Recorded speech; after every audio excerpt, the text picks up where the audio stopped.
We record this episode, this wrestling podcast, right in the middle of the Wednesday Night Wrestling Wars. And as we're recording this, I just watched the most incredible match, muted, with the NXT Cruiserweight title match between Garza and Lio Rush. And absolutely amazing. 5 stars. And we're talking about other things while this is going on. Yeah. So I'm holding my breath while I'm expounding and talking about other non-wrestling related things. And on the other side, I've missed a in-ring promo with Chris Jericho and Jon Moxley was going on while Lio Garza were tearing the house down. So 2 incredibly impactful, no pun intended, segments on Wednesday Night Wrestling. And we're doing a wrestling podcast. So here we are. Yes, but what's the spoiler alert? What was the big news after the end of that match, sir? Oh, that we have a new NXT Cruiserweight champion. Hell yeah, that was crazy. I was watching it with you, so as soon as you were like, "Oh, we gotta," I was like, "Oh no, let's start on that." Glow socks. Yeah. Aaron's on. Hey, Aaron, what's up? So we have a new. Oh, he's gonna hate us because we just spoiled NXT. Oh well, I said spoiler alert, dude. Sorry. Yeah, it's live. I'm sorry. Oh, he finally tuned in live. The first thing he heard was to spoil the goddamn show. I'm so sorry. Anyway, welcome to HIAC Wrestling Podcast. He finally turns in and thinks, the Titanic sunk? What? They're all dead. He was dead the whole time? Wait a minute. The Hindenburg crashed in Jersey? What? I'm Nick Alchico. Follow me at Dan83 on Twitter. Craig Lagans is at Craig Lagans. This is not that hard. It's the HIAC Talk Radio Podcast, thebradyhicks.com, iTunes, VOC Nation Radio Network. The video podcast is on YouTube youtube.com/Dan83. Oh my God. So anyway, you to say, Dan. It really is. He replied to us going, "We landed on the moon." What? Spoiler alert. Sorry, dude. I really didn't mean to do that to you. I feel so bad. He's all excited. He's been telling me he's going to his first NXT house show, and he's real excited. And the first thing I did was spoil it for him. God damn it. That's amazing. I have great timing. Well, that gets him back because literally every time he calls me, I'm either just sitting down to eat or recording a podcast. So now we're even. So take that. So take that, you bastard. With that being said, it's gonna be just wrestling historian this week. Well, Dan, we are in the middle of wrestling history. The Wednesday Night Wars have taken over this millennium. Not to be confused with the Monday Night Wars of 20 years past. That was history. And that's what I'm talking about now. History. Wrestling history. And this is the wrestling historian. Hey. So, gentlemen and ladies, please come back with me to a time when titles were actually called belts, where territories ruled professional wrestling wars, and sports entertainment was professional wrestling. This is another theme-related segment, Dan. I'm going to talk about many historic dates in the last 2 weeks, in the beginning of December in wrestling history, and you're going to notice a theme, and let's see if you can catch up on this. Yeah. Oh. So that's it. December 1st. We go back to December 1st, 1973. Right here in Philadelphia. The old Philadelphia Arena, 46 and Market Street. Stan the Man Stasiak went up against the Worldwide Wrestling Federation heavyweight champion Pedro Morales. And ironically, the same way that Pedro won the WWF Championship from Ivan Koloff, in the match against Stan Stasiak, Stan executed a back suplex on Pedro Morales, and both shoulders were pinned. The referee counted to 3 and did nothing. The bell rang, and nothing. The announcer said, "Let's have a hand for the great Pedro Morales." It wasn't until a week later on WWF television that it was announced that Stan Stasiak had defeated Pedro Morales for the Worldwide Wrestling Federation Heavyweight Championship. Now, they didn't want the title change to take hands to take part in Madison Square Garden because they feared a riot. And they didn't announce that Pedro had lost the heavyweight championship in Philadelphia because they feared a riot. So, All right. so once the match was over, the referee just said, "Let's have a hand for Pedro Morales, a great champion, Pedro Morales." They never handed Stan Stasiak the belt. They never said Stan Stasiak was the winner. They just said the match was over, and let's have a hand for Pedro Morales. So, but on that day, December 1st, 1973, right here in Philadelphia, Stan Stasiak defeated Pedro Morales to become the Worldwide Wrestling Federation Heavyweight Champion. Now, Stan Stasiak, what we didn't know then, but we do know now, was just a transitional champion. This was being the stage was set for the return of Bruno Sammartino, who had taken a much needed rest. He had been champion for almost 8 years straight, and he had, after losing the belt, Pedro Morales was inserted as champion.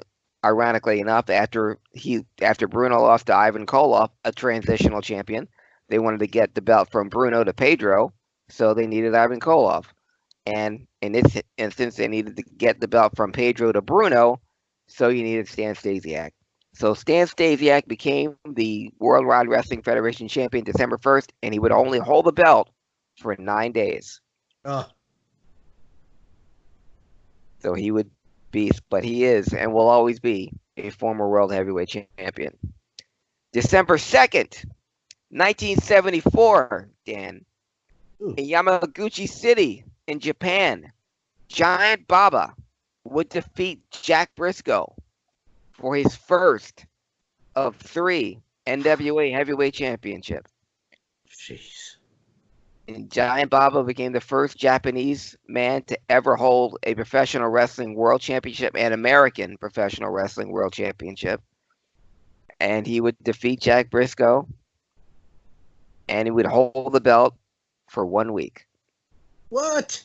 During Jack Briscoe's tour of Japan, he lost it on a Tuesday, and he regained it back on a Tuesday. 1 week. So that's how long Giant Baba was the NWA Heavyweight Champion, but he'll always be remembered as the first Japanese man to ever hold an American Wrestling World Heavyweight Championship. But that shook up the NWA, and the NWA had always had a long-standing agreement with All Japan, Giant Baba's, and New Japan, Antonio Inoki's company, was aligned with the WWF.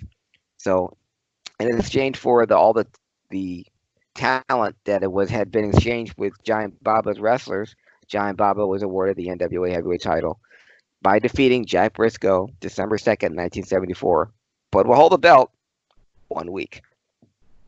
December 3rd, 1991, Dan, one of the big rarities in professional wrestling pay-per-view history, because it was on this date, December 3rd, 1991, This Tuesday in Texas pay-per-view. Oh, okay. Uh-huh.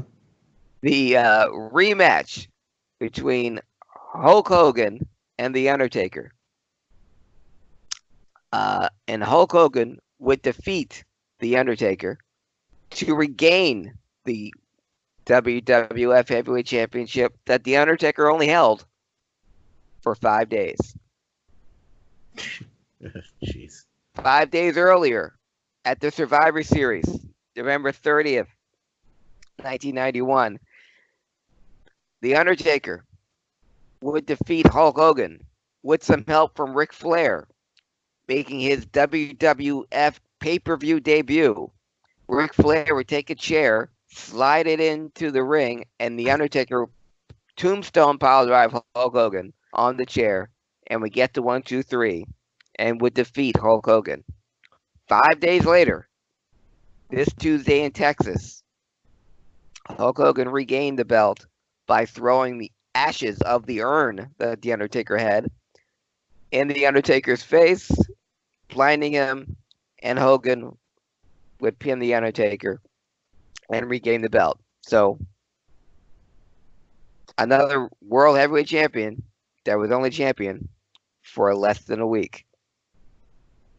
Wow. On that same pay-per-view, and afterwards, after Hogan had regained the belt, the president, the figurehead WWF president Jack Tunney, said this twice that the title has changed hands under shady circumstances, so we're going to hold up the belt, and the belt would be determined at the Royal Rumble, and the winner of that Royal Rumble 1992 would be the new Worldwide Wrestling Federation Heavyweight Champion, and we know how that turned out. But interestingly enough, Dan, on that same pay-per-view this Tuesday in Texas, Ric Flair made his WWF singles wrestling debut. He had wrestled in the Survivor Series 5 days earlier, becoming the sole survivor. But on that pay-per-view this Tuesday in Texas, Ric Flair would pin his old nemesis, Roddy Piper, in Roddy Piper's first ever pinfall loss in WWF history. Oh, wow. And it was to his old friend from the NWA, Ric Flair. Wow. And Piper wouldn't get pinned on pay-per-view again until he lost the Intercontinental title to Bret Hart at WrestleMania 7 at the Hoosier Dome. But December 3rd, 1991. Jeez. December 4th, 1979, Dan, 40 years ago. In New Orleans, Louisiana, Cowboy Bill Watts would defeat Mike George for the North American Heavyweight Championship. Now you'd say, well, of course, Bill Watts owns the company. Of course, he's going to make himself champion. But Bill Watts defeated Mike George for the North American Championship and would lose it back to Mike George in 2 days. Wow. And he would never, ever be North American champion again. He would make Mid-South maybe the greatest at the time indie wrestling territory and the most popular, spawned more careers, responsible for more Hall of Famers, did Bill Watts, with his booking and for his eye for talent. Made Junkyard Dog a nationwide star, Ted DiBiase, Hacksaw Duggan, Jake the Snake Roberts, the Rock and Roll Express, the Midnight Express with Jim Cornette, all under the eye of Bill Watts. But Bill Watts, after December 4th, would never make himself the North American champion again. Beat Mike George and would lose it 2 days later. Are you noticing a theme here, Dan? Champions winning it. So short-ass championship reigns. And if for some reason, 'tis the season, it all took place the first week of December.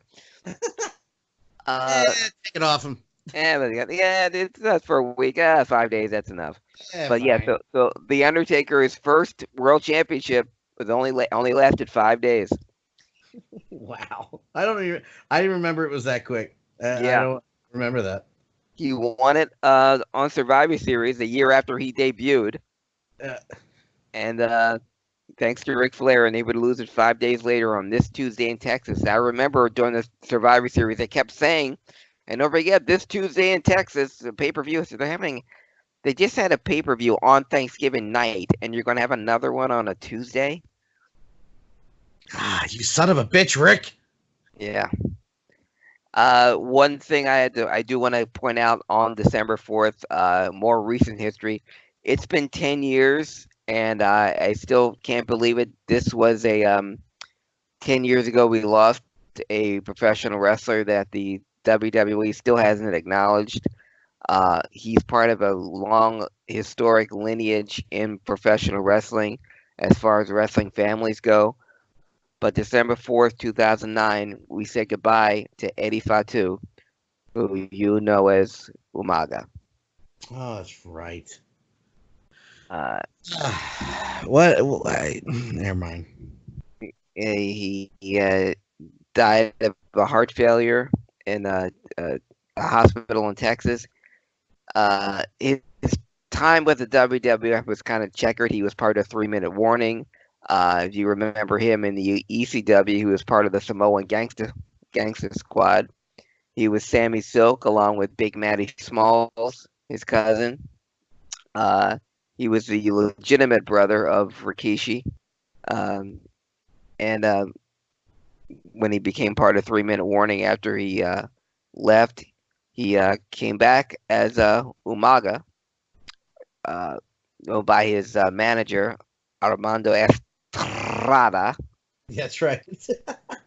But he had some great main event matches with John Cena, with Randy Orton, Shawn Michaels, and maybe his biggest. He was wrestled the main event in WrestleMania 23 against Bobby Lashley, and with both of them, you could say how the mighty have fallen. But Eddie Fatu had his own demons. He had been suspended twice for failing the newly instated wellness policy that was started in 2005. But he could never get his addictions under control, and we lost him December 4th, 2009, and he was only 36 years old. Jesus. And a death that's still never been recognized by the WWE. Is kind of swept under. Wait, why is that? Why is that something that's never? I liked Umaga, and I don't understand why that's never acknowledged as much as the other guys that have passed since. I guess because it was so sudden, and because he had only stopped wrestling with the company a month prior. I mean, he had been released from the company a month prior to that, and I think he was going to go on tour. I think it was when Hogan was doing his indie shows in Australia. But that's the only thing I can think of or reason with, because I don't know why his death was never acknowledged on the WWE program. I remember hearing about it during the early days of the internet, and wrestling fans, wrestling people like friends that I knew that watched it religiously. Did you hear about Umaga? He's gone? Yeah, well, you think WWE's going to do something? No, they didn't. And said, well, is he really dead then? Yes, he's really dead. They just never said anything. So, but I wanted to acknowledge his passing, because that was a big deal, is a big deal. And Eddie Fatu, part of the Anoa'i family, the Samoans, Rikishi, Yokozuna, the Usos, Roman Reigns, are part of a long, storied tradition of great Samoan wrestlers, and he was definitely one of them, and one of the more talented ones. But we lost him 10 years ago this week. Hold on, Craig. Apparently, according to Aaron, that they were also listed in 2002 as Wrestling Observer's worst tag team. Oh, the Samoan SWAT team or 3 Minute Warning? I'm assuming he means 3 Minute Warning. Yes. Okay. I don't remember them being that bad. It's not. And you could think, yeah, because they really didn't have a whole lot of matches. They were more in segments. Yeah, they were used by Bischoff to attack something he didn't like. They beat up lesbians at one point. Remember that? Yeah, broke two of her ribs with a stiff kick. Yeah. Yeah. They basically assaulted a woman in ring and got away with it. As far as I know, they interrupted Stephanie McMahon's wedding, that's a good segment. Yeah, that is a good segment, because you look back and it's like, obviously it's Bischoff, but at the time I didn't even think of it. Bischoff. Wait a minute. Did I hear somebody say 3 minutes? That was a legit great pop and great reaction. And they just didn't have any matches. So for Meltzer in 2002 to say that, yeah, Because they were the worst tag team. I don't know. Worse because they didn't have any matches because neither one were lacking ability. That whatever. And Maddie would go on to be Rosie, and he and Hurricane should have been nominated for worst tag team. Tag team. So you want to talk about worst? Yeah, or is The Rock referred to them as a Hamburglar and Grimace? That's right. Look that up, Aaron. You'll thank us later. Yes, look up Rosie as superhero in training and write down the first letters of each word that I said. Go ahead, Craig. So that was December 4th. So rest in peace, Eddie Fatu. We miss you. December 5th, 2004, a historic date. December 5th, 2004 was the TNA Turning Point pay-per-view. Now, this was a memorable pay-per-view, if only because it's still one of the great spots I've ever seen. You might remember in the main event, America's Most Wanted, James Storm and Chris Harris, Wildcat Chris Harris, went up against Elix Skipper and Christopher Daniels in a cage. And the spot where Elix Skipper walked along the top of the cage like a tightrope and then hit James Storm with a Hurricane Rana, still one of the highlights in TNA history. Perfect. Yeah. And it took place December 5th, 2004. As memorable as that was, the main event, and that was the main event, but the second main event was the six-man tag team match between Jeff Hardy, AJ Styles, and the Macho Man Randy Savage, going against Scott Hall, Kevin Nash, and Double J Jeff Jarrett. And Savage would defeat Jarrett to win for his team. And that, Dan, would be the final match ever in the career of Macho Man Randy Savage.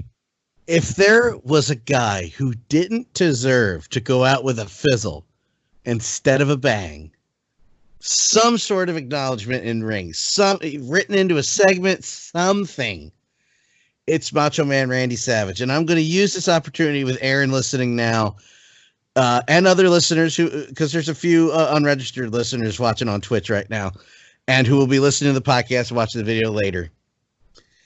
Some of this will not come to a surprise what I'm about to say, but some people will be like, Macho Man? Eddie Guerrero, Macho Man, as far as working. Macho Man was so goddamn good. You know, he's become a meme with he has lived on in memes on the internet with his promos, and the breathing one where it's just cutting him breathing in because he was on so much coke for so long.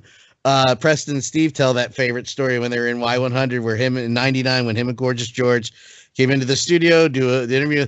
Hey, good morning, everybody. Hey, good morning. Hey, you got a bathroom? Yeah, sure. Right over there. Comes out of the bathroom. Oh, yeah, I'm the Macho Man. that was oh, okay. Understood. And the bathroom that they both went into was probably smaller than a phone booth. Yes, it was literally a closet with a toilet. It was literally a water closet. And but he was so good. What, like, everybody knows, it's weird because we all know everybody acknowledges Macho Man as a legend. Period. He was a legend 10 years before his career ended. But I think there is a bunch of people who he does not get mentioned enough. He doesn't. It pisses me off. He was, I can't overstate how good he was. Even in WCW, that he was on top. He basically had that Kevin Nash WWF 1995 period in WCW 99, where he was the champ, and it was Medusa, it was later to be known as Molly Holly, Miss Madness, and it was Gorgeous George and Little H and Ric Flair, and the feud between the two of them and the friendship, and then the feud with him and Sid, and then the friendship, and then the feud with Kevin Nash, where you could say WCW sucked in 99, but there's at least 2 nights in a row where Macho Man is beating the holy hell out of Kevin Nash, getting the better out of him, and somebody ran into the ring to try to get Macho. Not a plant, not a wrestler in training, some random dude who then got assaulted by Macho in the ring. He was so good. And it just made, nobody mentions him enough. Emble will always put him over, Emble J on Twitter. There's a few people, he always gets 90% of the time he gets ignored, and it's a shame because he was one of the best work in the era of Macho Man, of Hulk Hogan and Ultimate Warrior. We have Ricky Steamboat and Macho Man at WrestleMania 3. And if you have not seen that match, well, just stop watching wrestling. You have to see it. Oh, you mentioned that he kind of gets short shrift. When I went off on my Undertaker rant last week about Undertaker's not even in my top 10 of greatest superstars of all time, Macho Man is always in my top 10 Oh, God. of greatest superstars of all time, even greatest wrestlers of all time. Was it WrestleMania 11, him and Rick, or is that what WrestleMania is that? Steamboat, or he and Flair? Him and Flair. That was the same card that with Roddy Piper and Bret Hart. That same WrestleMania. I think it was WrestleMania 8. Yeah, 8. But in the Hoosier Dome. You mentioned the WrestleMania 3 match. The match with Ricky Steamboat has been responsible for more current wrestlers and Hall of Fame wrestlers saying this was the reason I wanted to be a wrestler, was watching Savage and Steamboat WrestleMania 3. Savage and Steamboat was not even the main event, and after that card was over, there was a line of people waiting to shake the hands of other wrestlers. Wanted to shake the hands of Randy Savage and Ricky Steamboat. And no one was in line to shake Hulk Hogan's hand after he defeated Andre the Giant. Nope. And that's a direct quote from Steamboat. There was a line of people. More about him later. Yeah, but Randy Savage was the best wrestler in either company from the time he set foot in the WWF to the time he left, because there wasn't a wrestler who was quicker from the mat to the top rope, faster when it came to selling an arm drag. No one could take a better beating than the Macho Man when he was a heel. When he was a face, there was no one that could get a crowd more excited. Again, I don't think there was a quicker wrestler in wrestling outside of Tiger Mask in the 80s. But a guy like that, you just had to, you couldn't take your eyes off of, and whether it was on the microphone, because I can't name you one time I understood anything that Randy Savage ever said, but I never missed a moment when he was on the mic, because that's charisma. You can't mistake that. This was a man that was blackballed in professional wrestling after the George Gulas, Jerry Jarrett wars in Tennessee. Randy Savage's father owned ICW and competed against Jerry Jarrett's Tennessee wrestlers. The Randy Savage Bill Dundee fight in the parking lot is legendary, but Randy Savage, because of the influence of Jerry Jarrett, couldn't get any American wrestling company to give him a job. It wasn't until he went to Puerto Rico and defeated Pedro Morales in Puerto Rico, which is a big NWA town and has some sway over there, that he was allowed to come back and wrestle for Jerry Lawler and Jerry Jarrett in Tennessee. It was Randy Savage who pile drive Ricky Morton of the Rock and Roll Express through a table. The first person to ever do that. It's a commonplace in ECW, which I'll get to in a second, but the first person to ever pile drive anyone through a table was Randy Savage on Ricky Morton. The first guy to jump off the top of a cage and land on somebody else wasn't Jimmy Snuka and the Magnificent Morocco. It was Randy Savage on Jerry Lawler. Randy Savage, the first empty arena match, well, after it was made famous, but it was Randy Savage and Lanny Poffo. It wasn't televised, but they had an empty arena match. Yep. Randy Savage was a trendsetter before anyone else was. And thanks to Jimmy Hart getting him to the WWF, and once he came to the WWF, the rest is history. But his last match ever was December 5th, 2004 in TNA, and to be a man of his word, when up until his death, sadly in 2012, for the next 8 years, Randy Savage never wrestled again. for not for any indie company, not for WCW, not for a return to the WWE.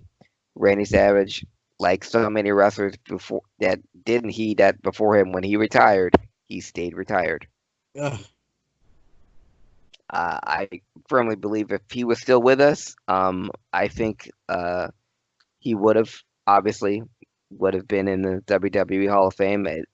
I've said many times on this podcast of people that Bruno Sammartino, Hulk Hogan, Bret Hart, people that I've said would never ever return to the WWE. Have all those three? Have all CM Punk? Have all come back. So if those men could come back, I don't see any reason why Randy Savage would not have eventually returned to the WWE. Unfortunately, we'll never have that. We'll never see that again. But his last match, and still one of the greatest to ever do it, Macho Man Randy Savage, December 5th, 2004, his final match of his career. Just skipping to December 9th, 1995, ECW, right here in Philadelphia. The December to Dismember. Main event of that show was the Sandman becoming the ECW heavyweight champion by defeating in a triple threat both Mikey Whipwreck and superstar Steve Austin. Oh yeah. Now they called it, Paul Heyman called it a three-way dance, a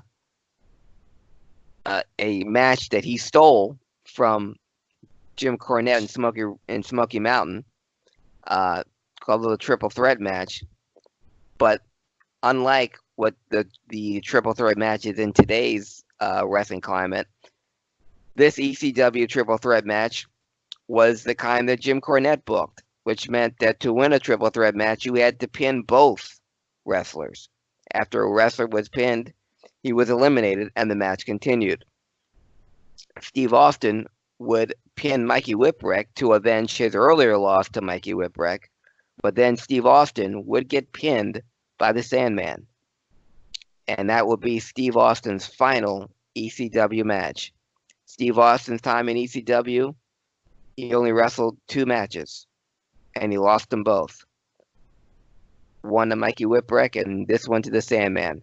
But the promos he cut, the interviews he did, would shape the Stone Cold Steve Austin that we know right now. And Steve will even say, if I didn't have the leash taken off me in ECW, if I didn't have the carte blanche to say what I want, I never would have found the character that I have now. ECW saved Steve Austin's career. ECW made Steve Austin's career. And he had his final match, even though he recorded some promos that would play later on, in between the time he left ECW and between when he joined the WWF as the ringmaster. But that would be December 9th, 1995 would be his last match in ECW, and he was pinned by the Sandman. And you were telling our fans to, if you haven't seen Randy Savage and Ricky Steamboat WrestleMania 3, if you have not seen any of Steve Austin's work in ECW, in the original ECW in 1995, please do yourself a favor and go to the ECW, click the ECW icon on the WWE network, and find Steve Austin's promos, and just sit back and just throw the remote away, because only time you need to pick it up is just to rewind it, just because it's so damn good. And that was the beginning of the Stone Cold Steve Austin we know. On that same date, 6 years later, Dan, December 9th, 2001, the WWE had its first ever Vengeance pay-per-view. Oh, God. In San Diego. And on this particular pay-per-view, the first Vengeance ever held, the first time they've had several events, but this was the first one, in 2001, would be a mini tournament to determine the first undisputed heavyweight champion. And on this mini tournament, Steve Austin would defeat Kurt Angle to retain the WWF Heavyweight Championship. Chris Jericho would defeat The Rock to become the WCW Heavyweight Champion. And in the final match of the night, Chris Jericho would pin Steve Austin to become the first WWF WCW Heavyweight Champion. Chris Jericho on December 9, 2001 would become the first undisputed heavyweight wrestling champion, uniting the WWE and the WCW titles. The first man ever to do so. Wasn't Steve Austin, wasn't The Rock, wasn't even Kurt Angle. It was the current AEW heavyweight champion, Chris Jericho. Whatever.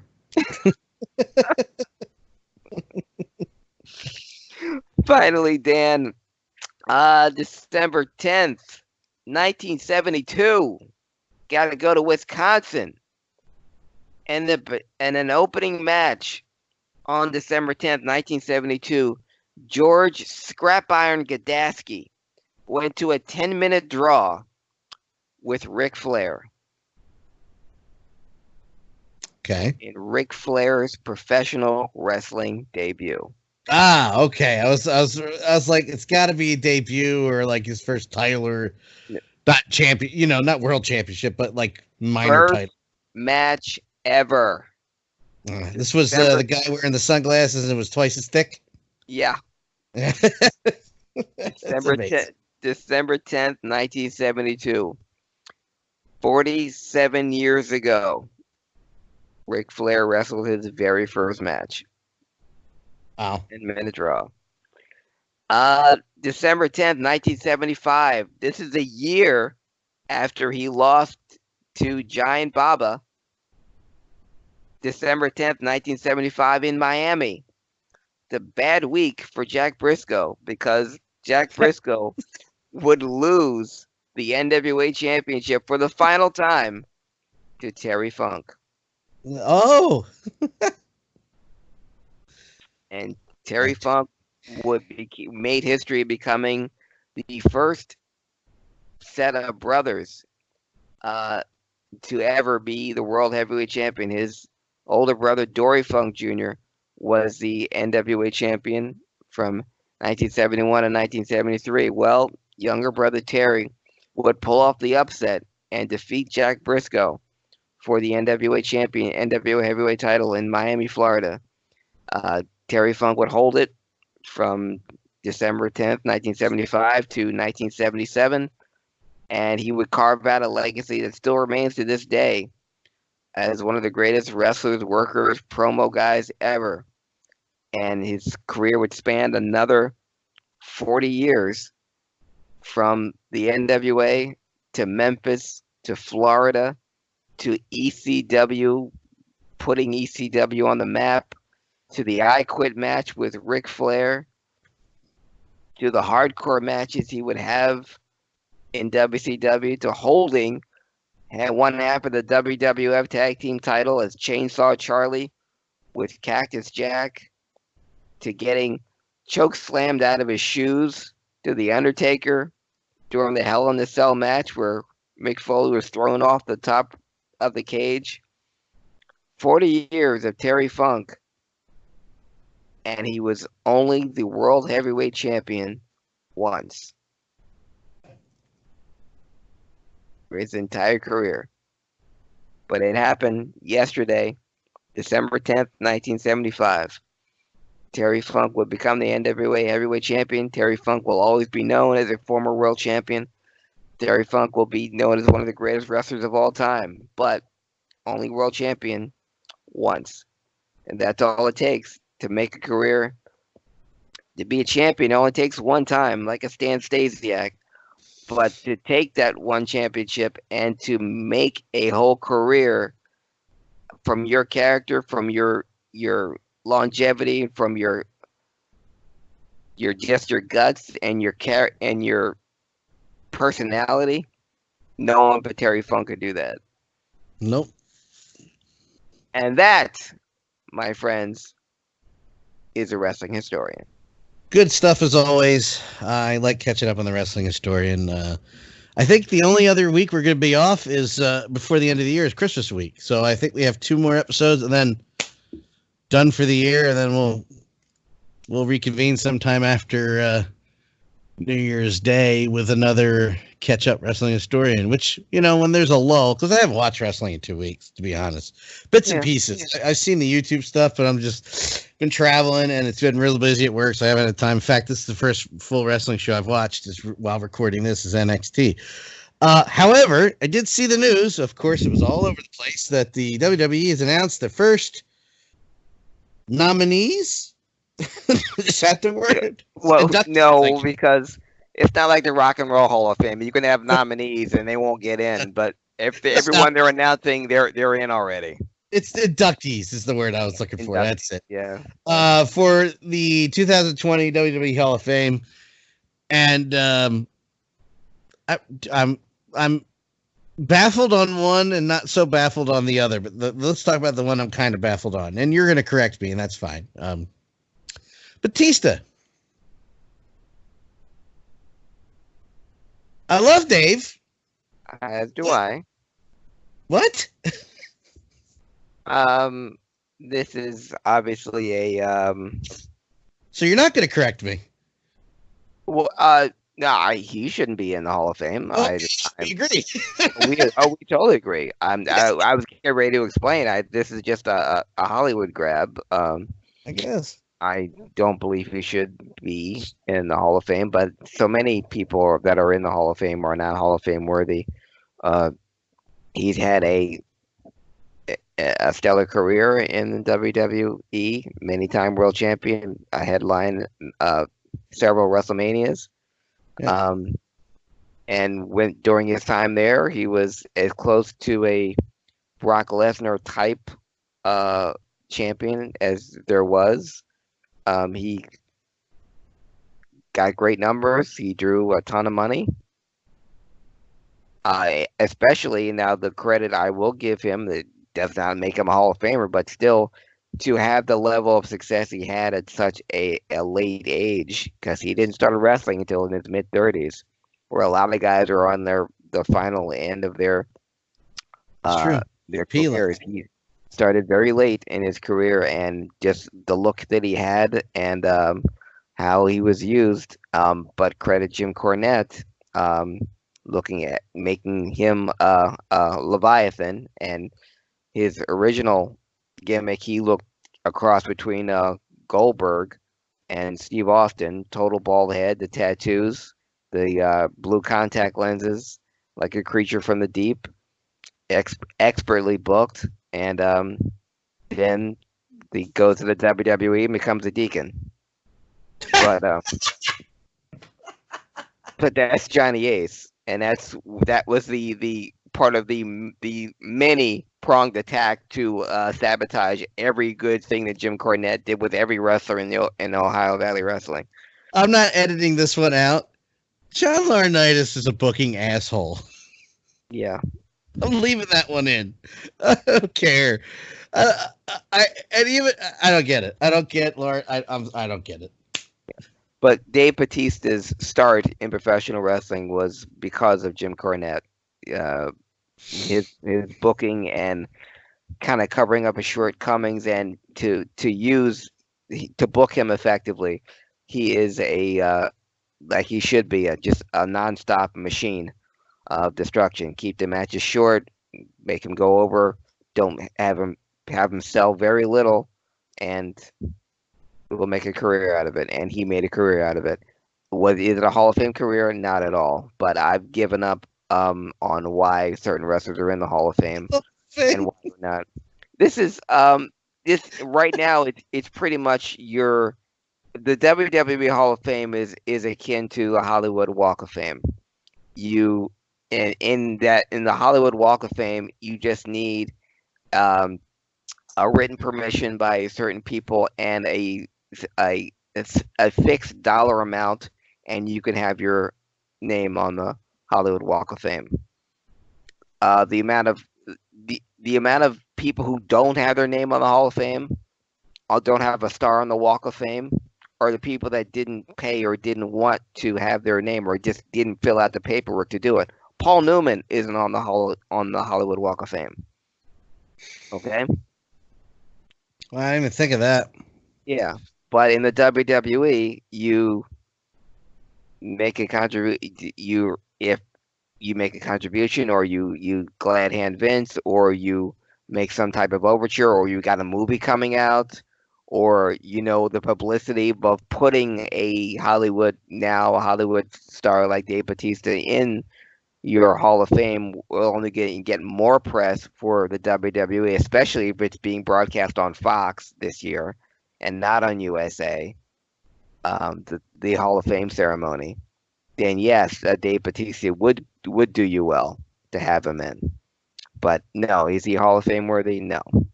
And all due respect to Dave Batista, he's one of my favorites. I love Dave as an actor, and the only disappointment I found in Blade Runner 2049 is he's only in it for 5 minutes at the beginning and then he's gone. Because he's fantastic in it. There's a nice short that he filmed, which is amazing. It's 5 minutes and it's done.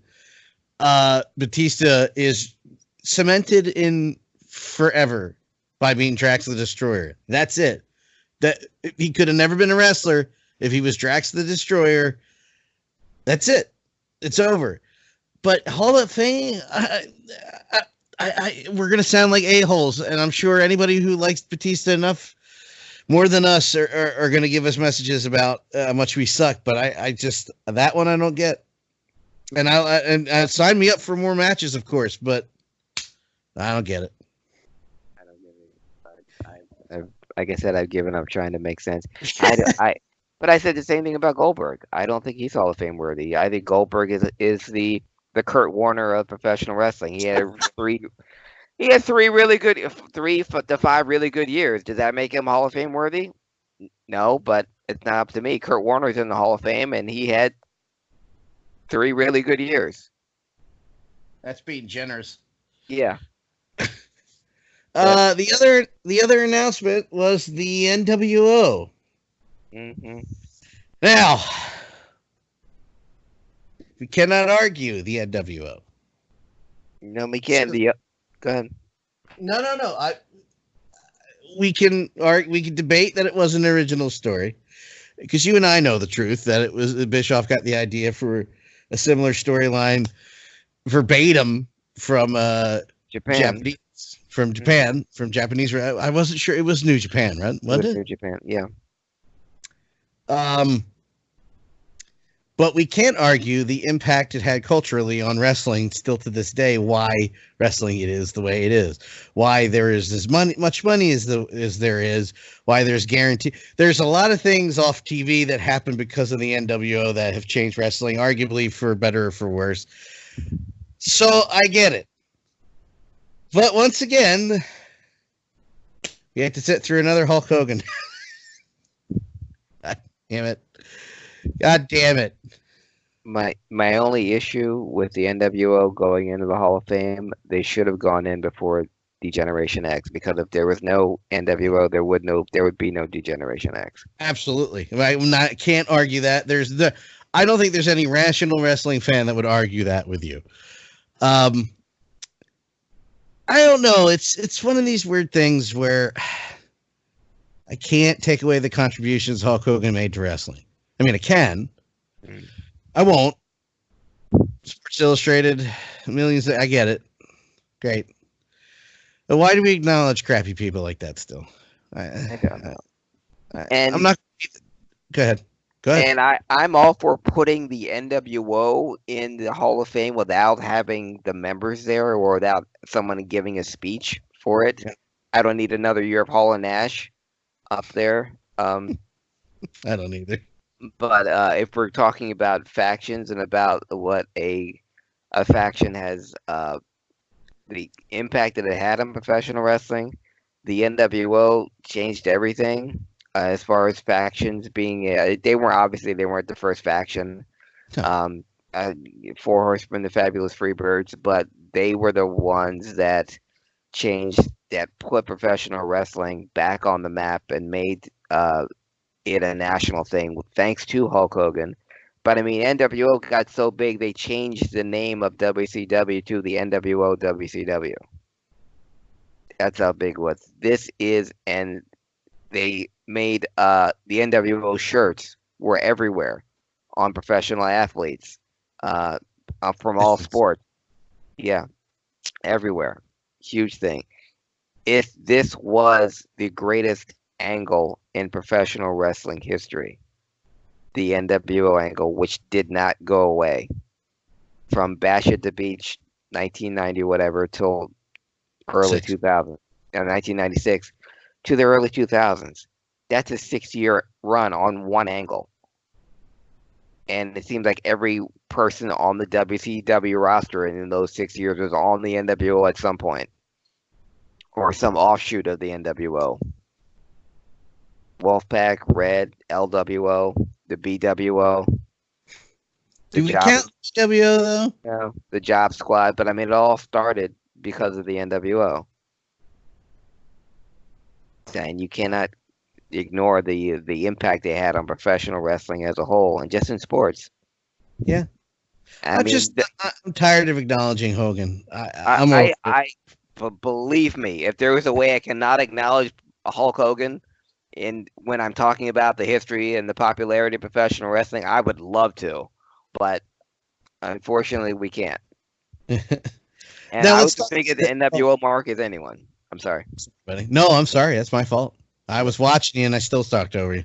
That's okay, but I mean, this still, almost 20 years still, but NWO. Go ahead.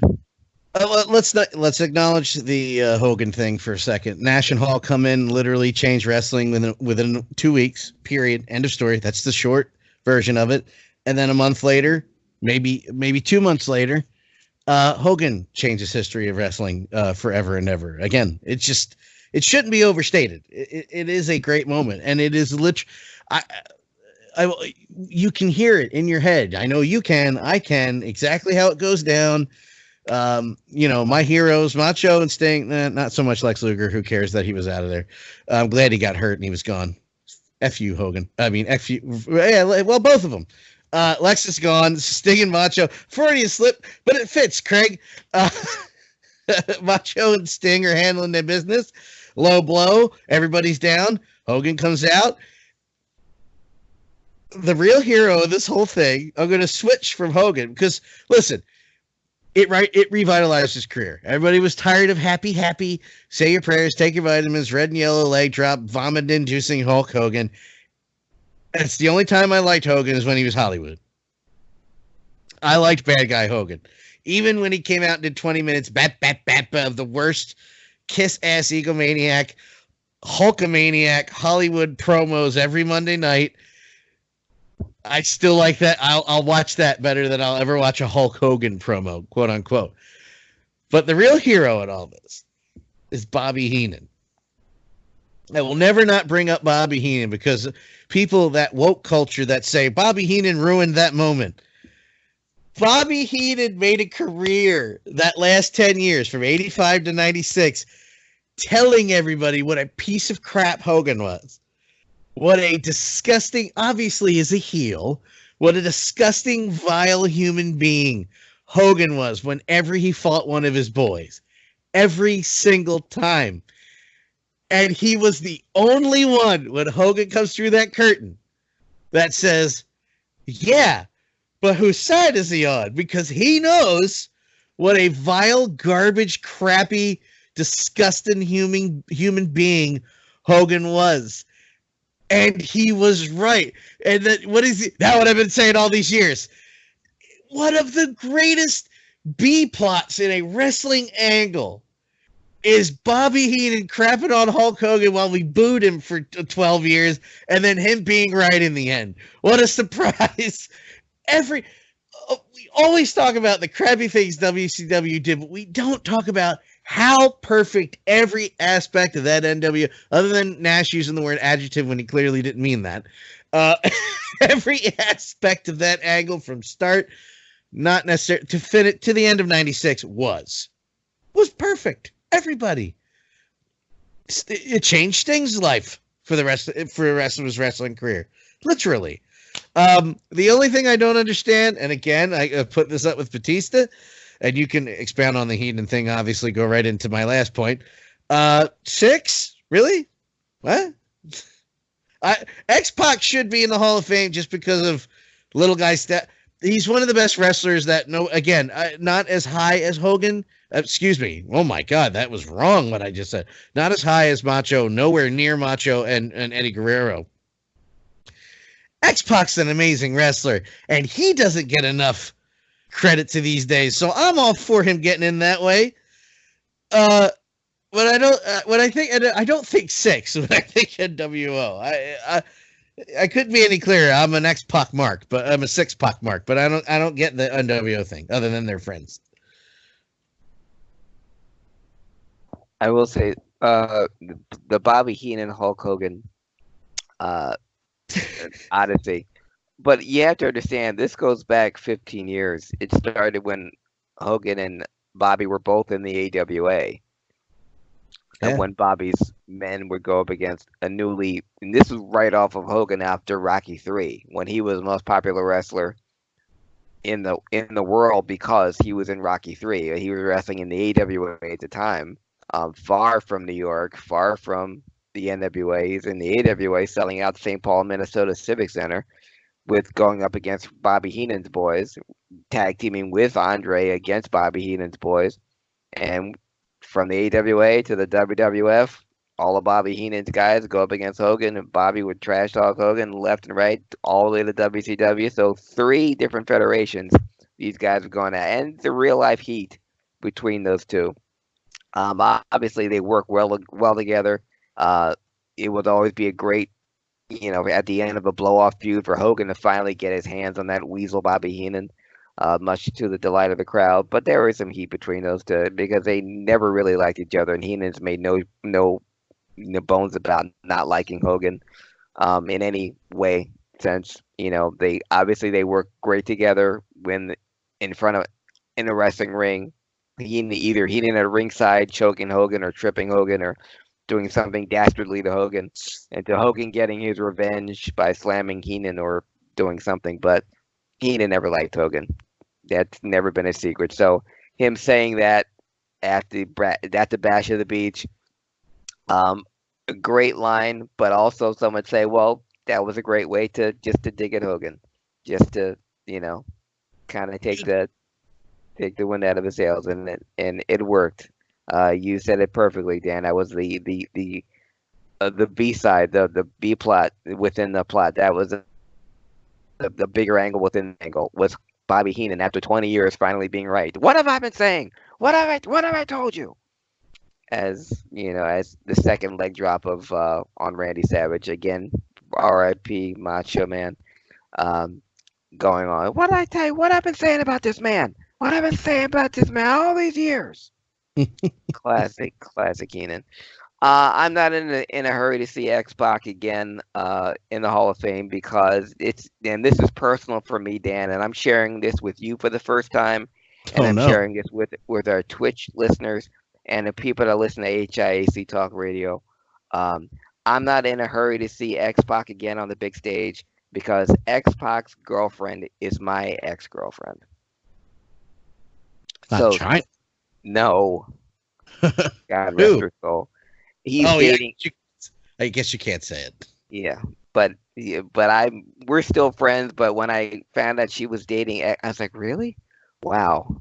And they're very happy together. And then she went to the Hall of Fame when the DX was inducted, and there she was on the red carpet, and there she was clapping for him, and she's very happy. But seeing them together, it's like, God. Alrighty then. On that note, Craig, I haven't felt this way, Dan, since I found out my last ex-girlfriend dated Howard Eskin. Then I was like, Pah! Wait, what? Yeah. He has a penis? With that being said, Craig, yes, follow you. Well, after I vomit in my mouth, Dan, I can tell our listeners to follow me at Craig Lagans on Facebook, on Instagram, and on Twitter at Craig Lagans, CraigLigeons. I do have another podcast called Comic Book Gurus Podcast, and if you listen to that, I will tell you to listen to this podcast, HIAC Talk Radio. Well, thank you, Craig. Follow HIAC Talk Radio on all social media platforms at HIAC Talk Radio. I'm at DanLaw83. You can find all the episodes audio podcasts at thebradyhicks.com or VOC Nation Radio on iTunes, or the video podcast versions is at youtube.com/DanLaw83. For Craig Lagans, I am the above average comedian Dan Calachico. Guys, it's a joke. Pick something else to make fun of me about. Maybe my weight. Haven't heard that one before. I'm Dan. Goodbye, everybody. See you later. I'm Dan Calachico. It's Craig Lagans. We're out of here. See you later.